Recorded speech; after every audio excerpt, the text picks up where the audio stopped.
Welcome back, deep divers. Ready for another information mountain climb?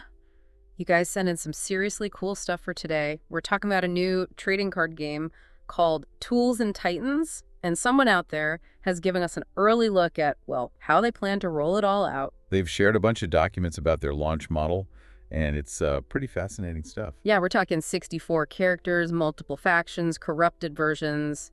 It's a lot to unpack.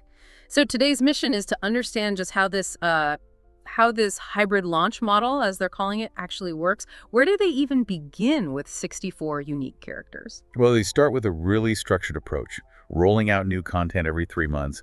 Think of it like seasons of a show. Okay, so every 3 months, we get a new drop. What's in each of these drops? What are we actually getting? Each one features 2 new themed decks, but they're not just any decks. They're very deliberately designed to explore different aspects of the game world.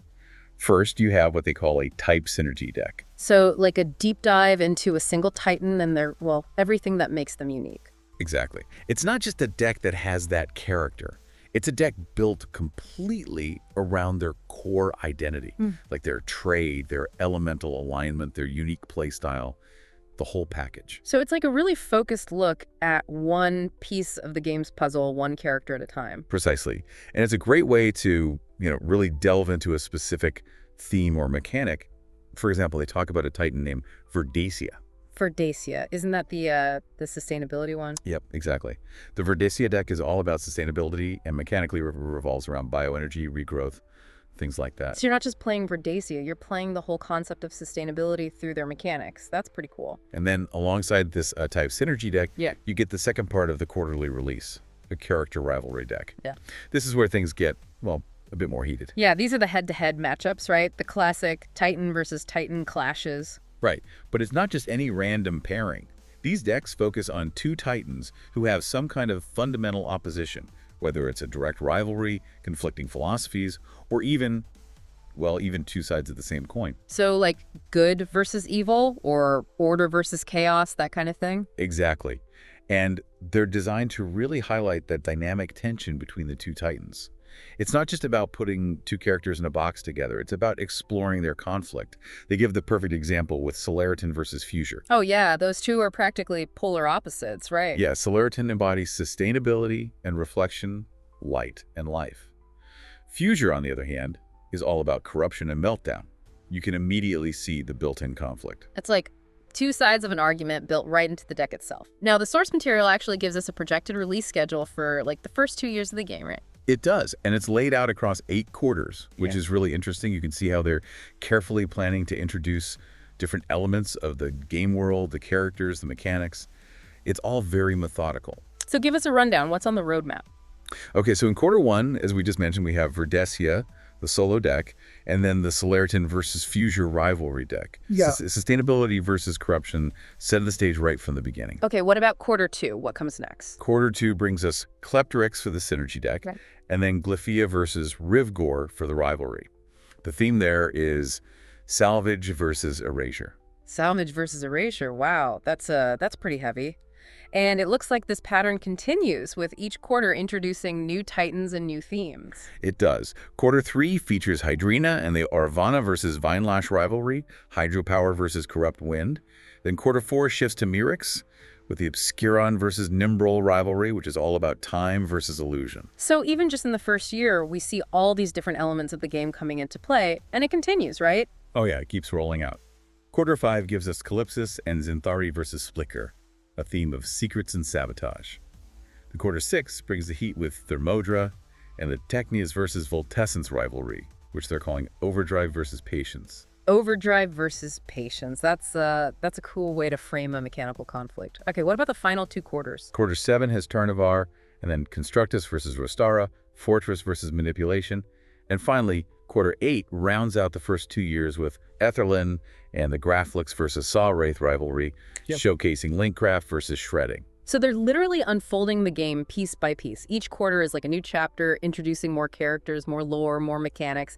It's really deliberate. That's exactly the point. They're not just dumping all 64 characters on players at once. This gradual rollout allows you to absorb the lore, learn the mechanics, see how the different Titans interact. It's a much more controlled and I think immersive approach. And speaking of that deliberate approach, The source material goes into the stated purpose and the benefits of this whole hybrid launch model. And the first thing they emphasize is narrative depth. Yes, each of these quarterly cycles isn't just about the mechanics. It's about expanding the game's story. And it's not just on an individual Titan level either. They're weaving in larger narrative arcs. They mention things like Guild Wars, right? Yeah, and the Enlightenment of the Green Six, which sounds, well, pretty epic. It paints a picture of a rich and evolving game world. Not just a bunch of cards, but a whole universe unfolding over time. And then beyond the narrative, they also talk about mechanical evolution. Right, so new game mechanics are often introduced in those solo-type synergy decks. They gave examples like composting and reflective charge, which, well, I don't know exactly what they mean yet, but they sound intriguing. So you get your first taste of a new mechanic in that focused single Titan deck. But then what happens? Well, this is where it gets really interesting. Those mechanics are then explored further, maybe even deliberately inverted in the subsequent character rivalry decks. It's like they're saying, okay, here's a new tool, now let's see how it can be used, countered, or even twisted. They give the example of Scorch versus Cast dynamics. Right, so something that's beneficial in one deck might be a liability in another. It creates this dynamic back and forth between the two halves of the release. And I think it's a really smart way to onboard players. You know, you don't get overwhelmed by a ton of new mechanics all at once. It's like they're easing you into the complexity. You learn the basics, then you see how it can be expanded or countered. Right. Smart. And that ties into another key benefit they highlight: player engagement. Right. This model seems designed to cater to, well, to all kinds of players. You know, new players can grab a type synergy deck, focus on one Titan, learn the ropes. But then for more experienced players, those rivalry decks offer the potential for some really crazy high synergy strategies, a lot more depth and a lot more complexity. So there are multiple entry points, and as you get more familiar, the game opens up more possibilities. And then finally, there's this concept of meta-balanced progression, which honestly sounds kind of genius. It's actually pretty fascinating. The launch model itself becomes a strategic tool. Yeah. By controlling which Titans, which card types, which mechanics are introduced in each quarter, they can actively shape the competitive landscape. It's like they're using the release schedule itself to balance the game and keep things fresh for competitive players. Exactly. It's a really interesting approach. Now, the source material also gives us an idea of like what an actual physical product will look like. They talk about deck release bundles. Okay, so like what's in the box? What are we getting when we buy one of these things? Well, it sounds pretty comprehensive. You get the 40-card themed deck, of course. You also get a holofoil Titan card, which I'm sure collectors will love. They even mention alternate art versions, which is always a cool bonus. Right. And it's not just cards. You get a campaign booklet or a lore pamphlet. You get a code for a digital version of the deck, which is like almost essential these days. Plus, you get 1 or 2 booster packs for, that randomized element.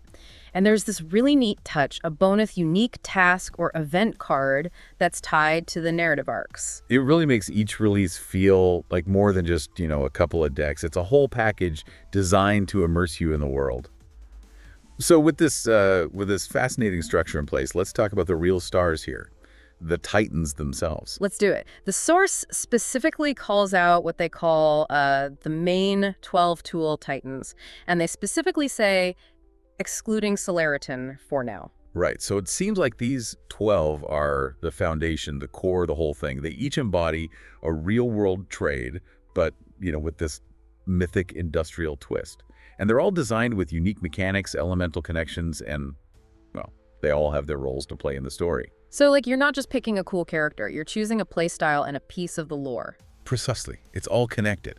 So, for example, let's start with Volterra. Volterra, the electrical technician. Right. They're all about the storm element, and their mechanics revolve around charge loops. So, building up energy, releasing it in bursts, that kind of thing. Sounds pretty electrifying. What about some of the others? Well, there's Fusio, the fusion welder. They're connected to the ember element, and their gameplay focuses on combustive combos. So, like building up heat, creating chain reactions. Oh, that sounds fun. Definitely a more aggressive playstyle. Then there's Masonics, the stonemason. Unsurprisingly, they're linked to the earth element. They're all about structure stacking, building a solid foundation. Like a defensive powerhouse. Absolutely. Yeah. Then there's Drafter, the blueprint scribe. They're tied to the element of thought, which is intriguing. Their mechanics involve cycling through tasks, planning your moves carefully. So more of a strategic, control-oriented playstyle. It seems like it. Then we have Mechanier, the mechanical engineer. They're all about clockwork, metal, lots of moving parts. So lots of machine summoning, I imagine. Exactly. Creating intricate combos and synergies. Yeah. Then there's Constructus, the heavy constructor. Think iron, infrastructure, those kinds of things. Big, beefy structures. That's Constructus in a nutshell. Then there's Ferrum, the blacksmith. They're all about flame and forging. Their mechanics revolve around creating and evolving tools. Okay, so like upgrading your cards as the game goes on. That's the idea. Then we have Technius, the tech fabricator. Efficiency boost, compressing combos. They're all about that spark element. I like the sound of that. What else do we have? We have Carpentar, the woodworker. They're connected to nature, timber. They focus on generating tokens, creating these modular parts. It's like building a little engine right on your board. Exactly. Then there's Aquarius, the plumber. They're all about the water element, manipulating the flow of the game with flood effects. Oh, that sounds like it could be really powerful, really disruptive. For sure. Then there's Medicore, the medic. They're tied to life force, unsurprisingly. Yeah. Their mechanics are all about recovery loops, conditional healing. So a support character, keeping your team alive. Exactly. And finally, we have Machinara, the machine god. They're all about tech and time, controlling automatons and using echo abilities. So like repeating actions from the past? That sounds pretty cool. It does, doesn't it? So as you can see, even just in these 12, we have this incredible diversity of trades, elements, play styles. It's remarkable. And you know what's crazy? There's a whole other layer to these characters because, well, each of them has a corrupted form, right? Yeah. The Rustborn versions. Right, right. And that's where things get even more interesting. But before we dive into the whole corruption thing, the source material points out some overall design themes and synergies that connect these tool titans. They talk about a role spectrum, for example. A role spectrum? What's that all about? Well, it's basically a way to categorize the titans based on their primary function in a deck. Like, what's their main role? Okay, so like, are they builders? Are they attackers? Are they support characters? Exactly. And understanding these roles is really helpful, especially for newer players, because it helps you quickly grasp a titan's core function. So you can start to see how different titans might work together or against each other. Precisely. So they've identified categories like constructive titans. Okay, so like the builders, the creators. Exactly. They list Masonics and Carpenters as examples. Then you have the control titans. The ones who want to manipulate the game state. Right, like Aquarius and Drafter. And then, of course, you have the aggro, or power titans, the ones who are all about dealing damage and pushing for quick wins. So like Voltara and Fusio, those more aggressive types. Yep, they fit right in there. Then there's the support titans, like Metacore. Keeping everyone healthy and in the fight makes sense. And then there's this final, more unusual category. The Meta Warp Titans. Meta Warp, that sounds intense. It does, doesn't it? And they list Machinara as the example here. It seems like these titans have abilities that can, like, fundamentally alter the rules or the flow of the game. Wow. So not just powerful, but strange reality bending in a way. Exactly. So you can already see, even in just this role system, there's a lot of strategic depth to deck building. You're not just picking individual titans, you're considering their roles, how they interact, how they fit into a larger strategy. It's like building a team. And beyond the roles, they also talk about something called weave elemental influence. Right, so the weave seems to be this like underlying magical energy system in the game world. And each titan has a connection to a specific type of this energy. Like fire, water, earth, that kind of thing. Exactly. And this elemental connection, it influences a titan's abilities, how their cards interact, how their decks play. It's not just mechanical, it's like built into their very essence. Right, and it ties back to the lore, the world building. Yeah. It's all connected. And then the final overarching design theme they mention is narrative hooks. Okay, narrative hooks, like plot points, backstory. Yeah, like little hints and teases about the world and its history. They mention things like the pre-Rustborn alliance, suggesting that there was a time when these titans were united. And now, not so much. Right. Then there's the post-weave reckoning drift, hinting at philosophical differences that have emerged. And of course, we can't forget the big one, the Rustborn contrast. The whole corrupted version of each Titan thing. Right, each tool Titan has this, well, this dark reflection, this Rustborn counterpart. And that sets up some really interesting character dynamics and, well, probably some pretty epic battles down the line. So all of these elements, the roles, the elemental connections, the narrative hooks, they all feed into the gameplay roles of the Titans. And that's really the key, right? The Titan you choose determines your deck's archetype, your win conditions, your overall strategy. Like, are you going to build a combo deck, a control deck, something else entirely? Exactly. The source lays out some of these core strategies that the Titans enable. So you've got combo decks, control decks, mid-range or tempo strategies. You've even got fortress or attrition decks, which sounds pretty tough to crack. Yeah, like a slow, unstoppable force. And then there's support or healing archetypes and utility or token strategies. So lots of variety. Lots of ways to play, lots of different paths to victory. Now let's talk about the other half of that hybrid launch model, the character rivalry decks. Because those seem like where the real narrative meat is, the real heart of the conflict. Right. These decks aren't just random matchups. They're all about exploring the tension, the contrast, the rivalry between two versions of the same Titan. So you get the ideal Tool Titan version, and then their corrupted or inverse Rustborn counterpart. That's a really cool concept. It is, and the source really emphasizes that this rivalry goes beyond just, a visual difference or the thematic opposition. It's personal, philosophical, mechanical. It runs deep. They call it a mirror match turned sideways. And that's a perfect way to put it. It's like two sides of the same coin, the same core fighting against itself. And it's not just flavor text either. The rivalry design philosophy they lay out makes it clear that this is baked into the mechanics. Right. They talk about these characters being two halves of the same whole, literally the same, being at different moral crossroads. It's good versus evil, order versus corruption. Classic themes, but with this really unique twist. And they say that even the win conditions in these decks are designed to reflect that tension. Exactly. So Rustborn decks tend to focus on resource denial, making it harder for your opponent to play their cards, and disruption, throwing a wrench in their plans. Tool Titans, on the other hand, are more about resilience and counterplay. It's like two fundamentally different approaches to the game, mirroring that internal conflict. It's really clever. And it's all meant to feel like a narrative-led duel. Like you're not just playing cards, you're enacting this epic showdown. And they highlight some of the gameplay features that bring this to life, like aggression versus restoration, corruption versus control. Right, and you see these contrasting card types, like Scorch cards in Rustborn decks and Cast cards in Tool Titan decks. The junkyard mechanic also seems to play a big role. Which is dealing with your discard pile, right? Like the remnants of what you've lost. Exactly. And visually, they even mention this contrast between red mesh and clean weave, like this visual representation of the corruption spreading. It's like the art and the mechanics are all working together to tell this story. And beyond the gameplay, they also talk about these rivalry decks serving a teaching function. Right. They're designed to show players like how corruption spreads within the lore. And mechanically, they demonstrate how these seemingly opposite strategies can actually be interconnected. So it's educational in a way. You're learning about the world and the mechanics at the same time. Exactly. And on the narrative side, these decks really delve into the themes of identity fracture, the cost of power, the struggle for redemption. It gets pretty deep. It's not just a game, it's like a morality play almost. In a way, yeah. And to really illustrate this whole rivalry concept, it gives some examples of canon rivalry pairs. So like the matchups that are like core to the story. Right. We already talked about Voltara versus Chivolt, the Spark Incarnate turned Surge Parasite. That's a good one. Then there's Fusio versus Fuser, the Fusion Visionary lost to Meltdown Lust. Yeah, like creation turning into destruction. And then Constructus versus Rostara, the Shrine Builder versus the Manipulative Saboteur.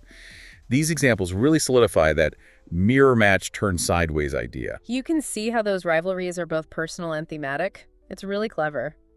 Okay, so now let's talk about those corrupted forms in more detail. The Rustborn 12. Right. These are the twisted reflections of the main 12 Tool Titans. And the way they're designed is fascinating. It's not just like, oh, here's an evil version of this character. It's like each Rustborn Titan represents a specific perversion of the original's core philosophy. So it's like taking what makes them unique and twisting it. Exactly. It's not just about being evil. It's about being a warped reflection. So Voltara, the master of controlled electricity, becomes Chivolt, a being of pure, uncontrolled energy. So it's like the power they wielded has consumed them. Yeah, and that pattern continues. Masonix, the builder of structures, becomes Fracturon, a creator of fault lines and instability. Wow, so creation turned into destruction. And Mechanier, the master of intricate mechanisms, twists into Crankvale, their creations overclocked and self-destructing. It's like taking precision and turning it into chaos. It's a really interesting way to explore these characters, to see how their strengths can become their weaknesses. So can we go through the rest of the Rustborn 12? I'm curious to see how they've twisted each of the originals. Absolutely. So Constructus, the builder of grand structures, becomes Bearavex, creating oppressive fortifications that trap and control. So protection turned into imprisonment. Exactly. Macanara, the master of time, becomes Glitchvane. There are manipulations of the timeline now causing chaos and paradoxes. Time, the ultimate tool, turned into a weapon. And Farum, the blacksmith, becomes Moltrieve, their forges now spewing out objects of decay and ruin. Creation turned into corruption. Drafter, the keeper of knowledge, twists into Skripox, their blueprints now filled with traps and deceptions. Knowledge is power, but in the wrong hands. Metacore, the healer, becomes Pseudoron, inflicting pain under the guise of healing. The ultimate betrayal. Carpentar, the woodworker, transforms into Splinter, embodying decay and fragmentation. Nature turned against itself. Technius, the master of efficiency, becomes Hackerlix, their optimization skills used for sabotage and disruption. Efficiency turned into chaos. And finally, Aquarius, the controller of water, is corrupted into Sludrise, a bringer of toxic floods. Life-giving water turned into poison. It's a pretty grim picture, honestly. It is, but it's also really compelling from a design perspective. You can see how much thought has gone into these corrupted forms, how they reflect and twist the originals. And the source provides a handy table summarizing all of this, showing each Tool Titan, their Rustborn counterpart, and the core theme of their corruption. That's helpful, but the corruption doesn't start there, right? We also have the corrupted green, these twisted versions of the green 6. Right, these are like the guardians of nature turned into, well, eco-horrors. So Celerton, the bringer of light and life, becomes Duskarid, a creature of shadow, draining light and life instead of giving it. Wow. Okay, what about Oravana? Oravana, the embodiment of free-flowing wind, becomes Snarequill, trapping and twisting the air. Freedom turned into imprisonment. And Hydrina, the life-giving force of water, becomes Drownvire, representing the crushing pressure and suffocation of the depths. It's like taking the beauty and power of water and turning it into something terrifying. Then there's Voltessence, the embodiment of balanced energy.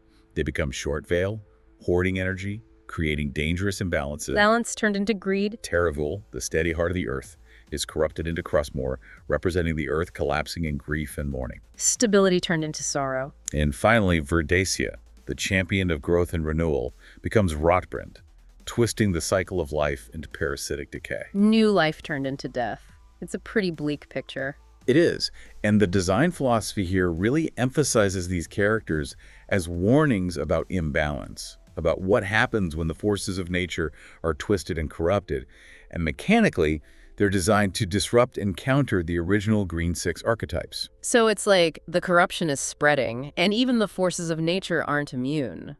We also have the supporting trio, these corrupted counterparts to Menderus, Logistics, and Etherlin. Right, these characters seem to embody the corruption of support itself, the twisting of helpful intentions. So Menderus, the one who repairs and heals, becomes Splintar, a creature of misrepair and malfunction. Healing turned into harm. Logistics, the master of order and logistics, becomes Disgalix, intentionally causing chaos and disruption. Structure turned into sabotage. And Etherlin, the weaver of connections and understanding, is corrupted into Fraven, their links now causing confusion and disorientation. Understanding turned into madness, like the very fabric of support is being torn apart. It's a really interesting thematic choice, showing how even the most benevolent intentions can be twisted and corrupted. And now we dive into the Trinity before the rest. These are Voltara, Fusio, and Lakara, the uncorrupted forms of the Rustborn core. It seems like this is where we really get into their backstories, the tragedies that led to their falls. Right. It's like a glimpse into their pasts, their motivations, the choices that led them down these dark paths. So Voltara, the master of electricity. Their tragedy was trying to contain too much power, becoming the unstable Chavolt.